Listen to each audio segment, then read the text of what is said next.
je vous propose de faire un zoom rétrospectif sur l'été, avec quelques grandes dates, moi qui m'ont frappé, et qui ont dû vous frapper également, même si on ne s'est pas parlé.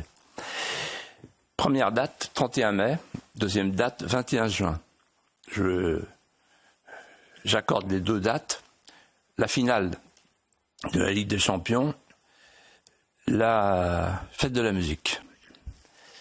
En fait, deux événements, deux ébranlements inouïs. L'éruption des hordes, avec une atmosphère de bacchanale puis de saturnale, et des expressions qui reviennent dans les rapports de police qu'on n'avait jamais vues. Manifestation de tribalisme, de conquête territoriale, ou encore djihad de la seringue. D'ailleurs, le JDD en a fait état. Djihad de la seringue, des filles piquables. C'est une sémantique qu'on n'avait jamais connue. En d'autres termes, on découvre cet été que la France, ubérisée par la Macronie, se créolise, comme le veut Mélenchon, et ça donne une terre qui porte le barbaricum. Deuxième date, 27 juillet. Cette date est passée inaperçue, sauf par le journal Le Figaro, qui a repris les révélations de l'OFAST, l'Office de lutte contre la drogue. Les révélations qui sont absolument saisissantes, c'est le cartel de Medellín en France.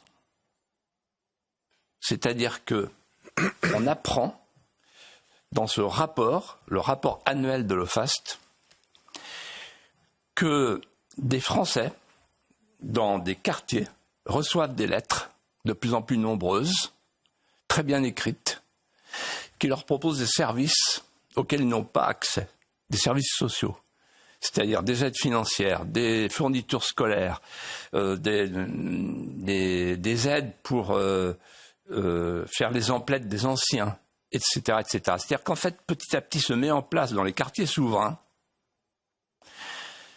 avec l'appui des narcotrafiquants qui sont maintenant richissimes, un service public parallèle, un service social parallèle, qui renforce l'appropriation des territoires, évidemment par les narcotrafiquants.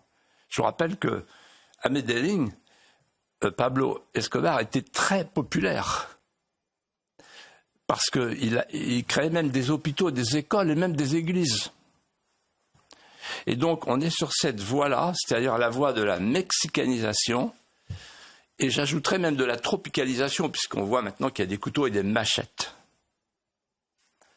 Troisième date, qui est passée inaperçue, parce que c'était au cœur de l'été, c'était le 7 août dernier, et je vais vous dire pourquoi cette date m'a marqué.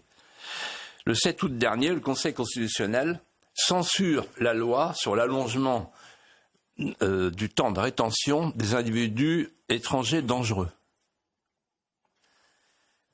Ça veut dire que, en fait, les juges ont pris le pouvoir, c'est plus la loi qui commande, et ensuite, ça veut dire que les Français ne sont plus protégés. Est-ce qu'on peut avoir un mot, quand même, au cours de l'été, pour les victimes ? Il se trouve que j'ai rencontré la famille de Philippine, toute la famille. Et une famille debout, digne, inconsolable, dévastée, chevaleresque.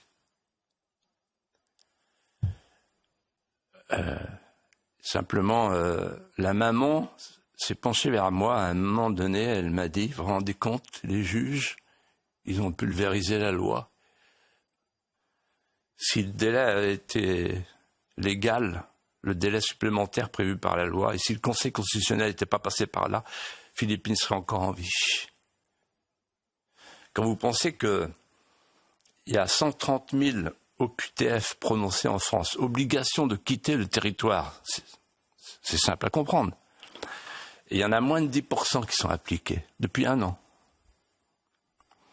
Donc, on fait de la com, mais il ne se passe rien. C'est une honte. Et puis après, on passe au 17 août. Peut-être que vous avez oublié, moi pas. la télé-réalité diplomatique dans le bureau ovale. On voit le maître du monde et en face de lui, assis en rang d'oignons, les tyrannicules européens autour de l'impératrice de l'Empire de la Norme et de son toutou du Touquet. Tiens, c'est pas mal ça, toutou du Touquet. Ça va lui rester. Vous la gardez. Et alors, chacun des tyrannicules implore, supplie un geste, un mot, juste un clin d'œil, un sourire. Bon. Et en fait, qu'est-ce qui se passe? Il est en train de leur expliquer, bon, l'Ukraine, je vois ça avec Poutine, vous êtes coupeur de citron. Et quelques jours avant, sur un terrain de golf, il a convoqué l'impératrice. Nous, la France, on n'avait rien eu à dire. Et il lui a dit, voilà, 15% de droits de douane contre 0% pour les produits américains qui arrivent en Europe. C'est un contrat synalagmatique un peu léonin. Ensuite, vous allez apporter 200 milliards par an pour la prospérité américaine et vous allez, plutôt que de prendre le gaz russe, prendre notre énergie à nous qui coûte 3 fois plus cher et qui est 3 fois plus polluante. En d'autres termes, l'Europe est sous curatelle. Les historiens de demain, les Franck Ferrand de demain, écriront « Ce jour-là, l'Europe est sortie de l'histoire ». Et puis, le 25 août. Le 25 août, on apprend que le premier violon de l'orchestre du Titanic, pour des raisons inconnues qui échappent à tout l'orchestre, au moment où ils sont en train d'exécuter, ce n'est qu'un au revoir mes frères démocrates chrétiens, s'entend. Ils plongent tout seuls, sans explication, sans avoir prévenu les solistes. Et puis tout à coup, au bout de quelques brasses, il se retourne parce qu'il est en train de couler, il est en train de se noyer, et là il réclame aux solistes du bord une chambre à air. C'est hallucinant. D'ailleurs, ça fait partie de la loi Vautrin, le suicide assisté. Et en fait, là, je me suis dit, bon ben voilà, en fait, on vit, c'est pas une crise. Alors, je me suis dit, une crise parlementaire, oui, certes, une crise financière, oui, bien sûr, une crise économique, oui, une crise politique, oui. Mais en fait, on est en train de vivre une crise existentielle. Le pouvoir se liquéfie.